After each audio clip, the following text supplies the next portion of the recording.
Răbdarea este un copac cu o rădăcină amară, dar cu fructe foarte dulci.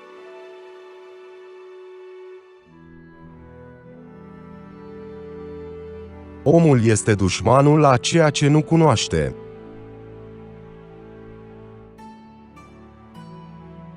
Un om înțelept își amintește întotdeauna de prietenii săi, dar un om prost își amintește de ei doar atunci când are nevoie de ei.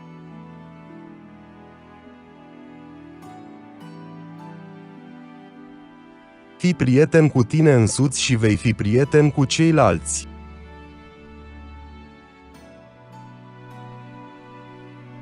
Nu disprețui un rival, oricât de mic ar fi, țânțarul poate strica ochii leului.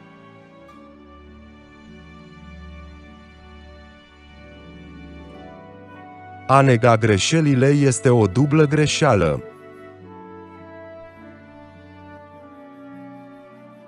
Cereți sfaturi de la tineri și bătrâni, dar urmați-vă propriul bun simț.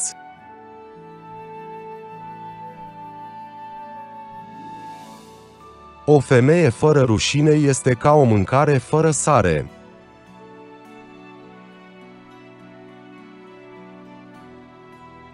Rana provocată de o suliță se poate vindeca, dar cea provocată de limbă este incurabilă.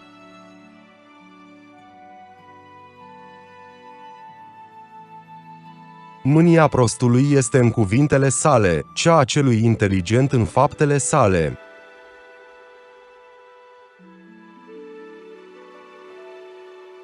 Adevărul care doare este mai bun decât minciuna care te face fericit.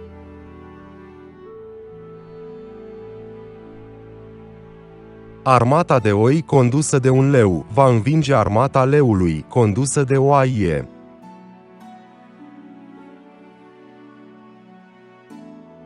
Dacă o femeie s-a dăruit ție de la prima întâlnire, atunci ea va fi binevoitoare și cu alți domni.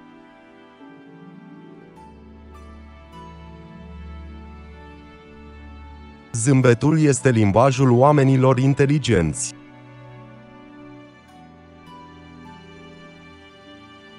Dumnezeu ne-a creat cu două urechi, doi ochi și o gură, pentru că trebuie să ascultăm și să vedem de două ori înainte de a vorbi.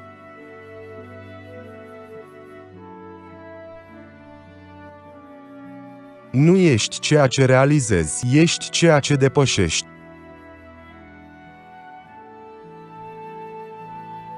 Nu există înlocuitor pentru experiență. Răbdarea este cheia soluției. Cel care vrea să facă ceva găsește o cale, cel care nu vrea să facă nimic își găsește o scuză.